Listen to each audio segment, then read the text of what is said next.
Hello guys, in this video we will be discussing about passing of addresses. हमने इससे पहले देखा कि कॉल बाय वैल्यू मेथड देखा फंक्शंस.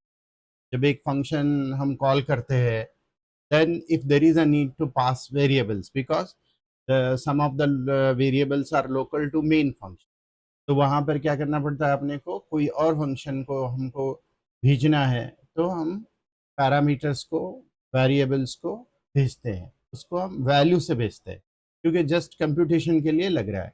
अगर हमको वो वेरिएबल्स कुछ मॉडिफाई करना है तब हमको एड्रेसेस पास करनी पड़ती है. क्यों, मैं अभी आपको एक एग्जांपल यहाँ पर बता देता हूँ, उसके बाद हम ये पार्किंग लॉट मैनेजमेंट सिस्टम वाला करेंगे. सो एंड तक रहिए, बहुत सारे इंपॉर्टेंट कंसेप्ट मैं इसमें आपको डिस्क्लोज करूँगा.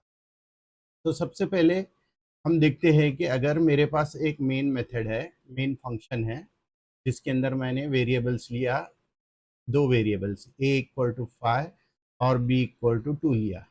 अगर मुझे इनका सम निकालना है और एक फंक्शन लिखना है तो मैं a भी पास करूंगा, बट मुझे ऐसे नहीं करना है. मुझे क्या करना है, इन दोनों को स्वैप करना है. तो मैं क्या करूंगा, स्वैप कॉल करूंगा, स्वैप a और b को मैं पास करूंगा. Then I will display a and b. यहाँ पर मैं डिस्प्ले करता हूँ a और b को. तो अभी जब मैं इसका फंक्शन लिखूंगा स्वैप, इस तरह से लिखूंगा. Right now it is not returning anything, तो द रिटर्न टाइप क्या रहेगा, इसका वाइड रहेगा. और स्वैप फंक्शन का नाम है. वेरिएबल सिंपल हमने a लिया है तो a का वैल्यू हम लेंगे x में, कॉपी कर लेंगे. इसी तरह से b का वैल्यू हम कॉपी कर लेंगे y में. और अभी मैं यहाँ पर x एंड y को स्वैप करता हूँ. एक टेम्पररी वेरिएबल लेता हूँ इंटिटी, उसमें मैं x डालता हूँ, फिर x में y को डालता हूँ और y में बैक t को डालता हूँ. इस तरह से मेरा स्वैप हो जाएगा. जैसा कि अभी आप देखेंगे, इसको मैं मेमोरी के हिसाब से आपको करके दिखाता हूँ. ये a है और ये वाला b है. लेट्स से इसका आर्बिट्ररी एड्रेस 1000 है, इसका आर्बिट्ररी एड्रेस 2000 है, और ये है 5 और ये है 2. तो इनको मैंने पास किया और यहाँ पर मैंने लोकल वेरिएबल्स में उनको ले लिया.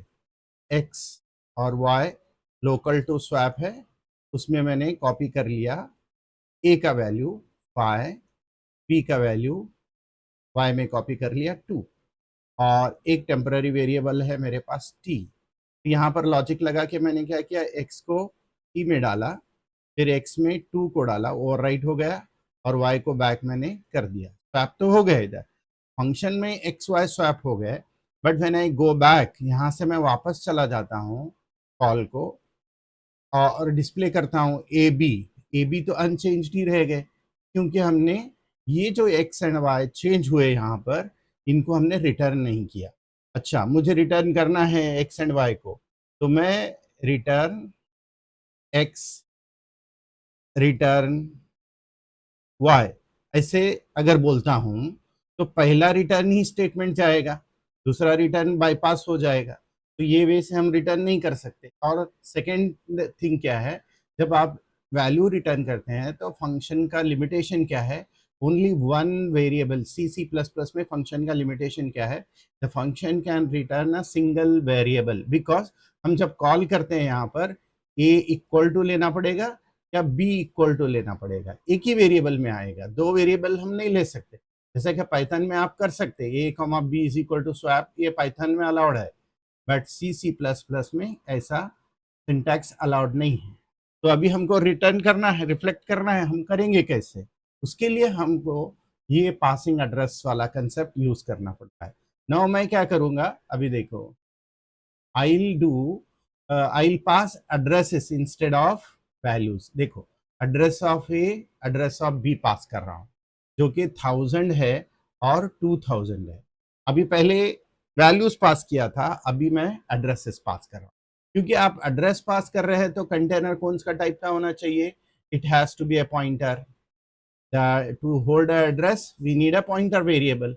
तो जब आप एड्रेस पास कर रहे हैं तो आपके पास पॉइंटर आ गया.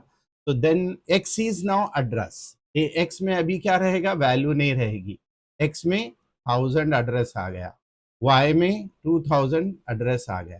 तो अभी आप क्या बोलेंगे, value at x, value at x की में डाल दिया, ठीक है, which is 5। Value at x क्या है, 5 है, वो वाली वैल्यू आपने किस में डाल दी, t में डाल दी, ठीक है। Value at y, value at y मतलब कौन, y 2000 है, वैल्यू एट 2000 कितना है, 2 है, वो 2 चला गया किसमें, वैल्यू एट x में चला गया, यानी यहाँ पर हमने उसको ले लिया 2 में। फिर से t को हमने क्या किया, value at 2000, value at 2000 will be t, 2000 कितना है हमारा, इधर है। तो ये हम लोकेशन में जाके कर रहे डायरेक्टली, यहाँ पर नहीं। वैल्यू एट 2002 किया, फिर वैल्यू एट 2005, वैल्यू एट 1002 किया और वैल्यू एट 2005 किया। इस तरह से हम एड्रेसेस को यूज करते हैं। तो वेरेवर इफ द फंक्शन, मेरा ये वाला एग्जांपल डेमोन्स्ट्रेट करने का पर्पज ये है कि जब भी हम कोई फंक्शन हमारा मॉडिफाई करता है, समझो एक्स वाई जेड फंक्शन है, ये फंक्शन कुछ पैरामीटर्स को मॉडिफाई करता है, तो यहाँ इसको मेन कॉल कर रहा है, मेन से आप एक्स वाई जेड को कॉल कर रहे हैं, and x y z is modifying something, जो जो मॉडिफाई कर रहा है उनके यहाँ पर हमको एड्रेसेस पास करना पड़ेगा, और एड्रेसेस लेके हम मॉडिफाई करेंगे इधर directly, that modification will reflect automatically. तो ये जो वापस जाएगा सारा डेटा वो ऑटोमेटिक रहेगा, क्योंकि हम डेटा एड्रेसेस यूज करके किए हैं। तो अभी यही फंडा हम लगाएंगे और पार्किंग लॉट मैनेजमेंट सिस्टम का हम प्रोग्राम लिखेंगे। अभी यहाँ पर वो क्या बोल रहा है, पहले प्रॉब्लम समझेंगे, फिर then will go for solution.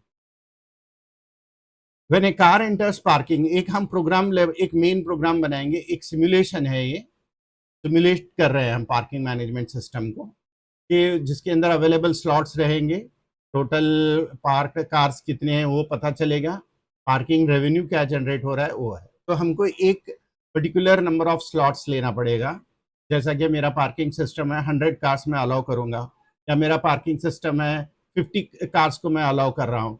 इस तरह से आपको स्लॉट्स फिक्स करने पड़ेंगे।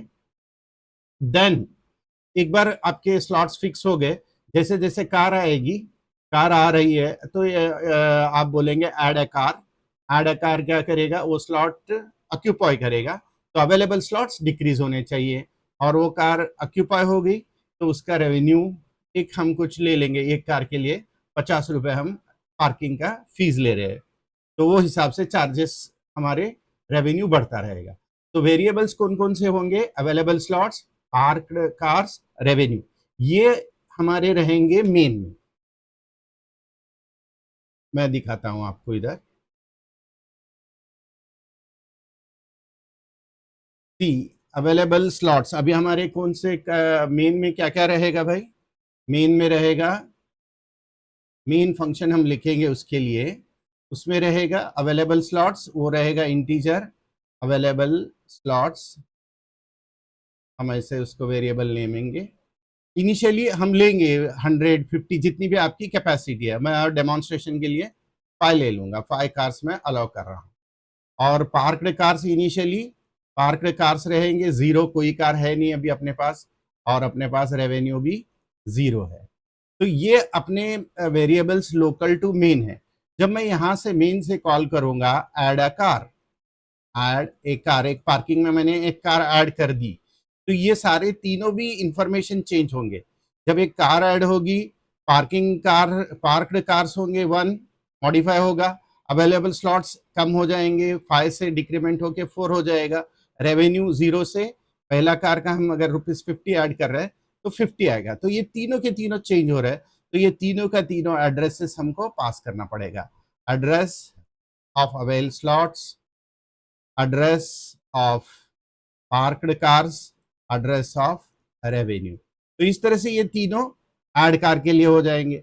अगर हम रिमूव कार करते हैं, रिमूव कार फंक्शन लिखते हैं, रिमूव कार, रिमूव कार करने से क्या होगा, जगह आपकी एक स्लॉट बढ़ गया, फ्री हो गया, तो अवेलेबल स्लॉट्स बढ़ेंगे, और आपके पार्क्ड कार्स कम हो जाएंगे, तो पार्क कार, ये दो आपके इधर अफेक्ट होंगे वेरिएबल्स। तो इनका दोनों का, क्योंकि more than one variable affect हो रहा है, इसीलिए हमको एड्रेसेस पास करना पड़ रहा है। पहले अगर एक ही वेरिएबल अगर अफेक्ट होता है तो हम रिटर्न से काम चला सकते थे, बट अभी हम नहीं कर सकते ऐसे। और एक हम फंक्शन लिखेंगे डिस्प्ले स्टेटस, जो available slots, available cars, revenue कितना कितना हुआ है वो बताएगा। इसके लिए कोई एड्रेस पास करने की जरूरत नहीं रहेगी, क्योंकि ये मॉडिफाई नहीं कर रहा है। डिस्प्ले कोई हमारा अवेलेबल स्लॉट्स को अफेक्ट नहीं करता है, पार्क कार्ड्स को अफेक्ट नहीं करता है, तो हम इनको कॉल बाय वैल्यू से कॉल करेंगे। तो दिस वे जहां पर मॉडिफाई होता है वहां पर आपको एड्रेस पास करना पड़ेगा, जहां नहीं मॉडिफाई होता है वहां पर सिर्फ वैल्यू पास करेंगे।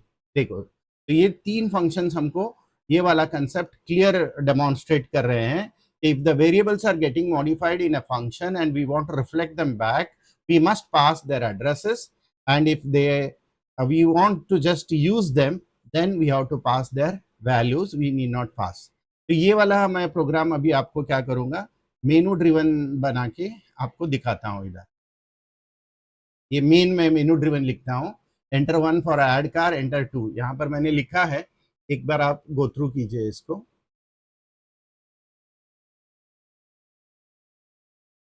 सेम है, मैंने एक फंक्शन लिखा ऐड कार फंक्शन है। पहले हम मेन देख लेते हैं, मेन से अपने को आइडिया आएगा। इंट पार्क कार 0 रहेंगे, अवेलेबल स्लॉट्स फाइल लिया मैंने, और रेवेन्यू अपना फ्लोट रहेगा। क्योंकि मैं मेनू ड्रिवन लिख रहा हूँ तो लूप यूज करूंगा, infinite loop. Enter 1 for park a car, 2 for remove a car, display the available slots and revenue, for exit. तो एंटर योर चॉइस। यहाँ पर मैं जब ऐड का कॉल कर रहा हूँ, ये आप देख लीजिए थोड़ा, ये वाला जो कॉल है अपना ऐड कॉल, यहाँ पर देखिए, this is address I am passing, address of cars, address of available slots, address of revenue. Similarly जब मैं कार रिमूव करता हूँ तो दो चीजें मेरी अफेक्ट होती हैं, तो वो दो चीजों का मैं एड्रेस पास कर रहा हूँ। डिस्प्ले में अपने को कुछ पास करने की जरूरत नहीं, मैं अभी डिस्प्ले का फंक्शन लिखा नहीं, डायरेक्टली मैंने इधर ही उसको कॉल किया है। अगर आप डिस्प्ले का फंक्शन भी लिखते हैं, then you need to pass just values, you don't need to pass addresses. तो ये अपना प्रोग्राम मेन हो गया। तो करते क्या है हम ऐड कार में, ऐड कार का लॉजिक क्या रहेगा, सिंपली स्लॉट कम हो जाएगा, पार्क कार का वैल्यू बढ़ जाएगा, इंक्रीमेंट होगा, और रेवेन्यू ऐड होगा। मैं ₹50 ऐड कर रहा हूँ रेवेन्यू, तो ओल्ड रेवेन्यू हमारा 0 था फर्स्ट कार के लिए, तो 0 + 50 वो कार हो जाएगा ऐड। देन रिमूव कार में, कार जब निकल जाएगी तो पार्क्ड कार्स का काउंट डिक्रीज हो जाएगा और अवेलेबल स्लॉट्स का काउंट बढ़ जाएगा 1 से। तो ऐसे इंक्रीमेंट हो रहा है। So this is the one best example, real time example you can say, that is demonstrating the concept.